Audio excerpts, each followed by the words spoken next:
Արդյոք Նիկոլ Փաշինյանը վարկ է վերցրել զենք գնելու համար։ Ուսումնասիրում են վերցրած վարկերի ցանկը։ Պատերազմից 3 ամիս առաջ կորոնավիրուսի օրերին կառավարությունը հաստատել է Արժույթի միջազգային հիմնադրամից 315 միլիոն դոլար վարկ ձեռք բերումը։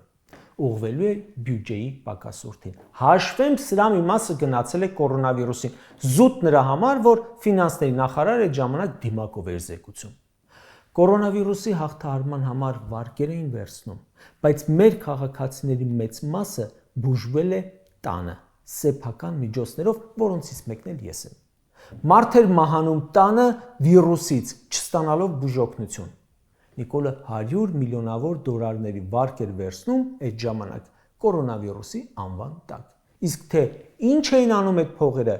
ինքը Թորոսյան Արսենը իր բռնված բաց թողնված տեղակալը թող պատասխանեն։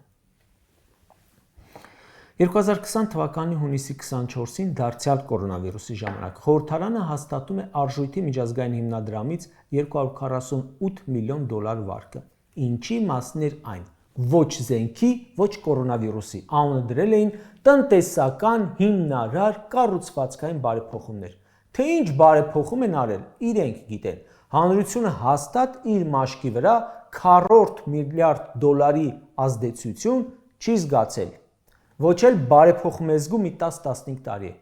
Իհարկե ԿՊԱ-կան պաշտոնյաները, նրանց հարազատները, շատ դեպքերում ընկերները, խնամի, ծանոթները մաշկի վրա լավ էլ զգում են, բայց դա ժողովրդի հետ ընդհանրապես կապ չունի։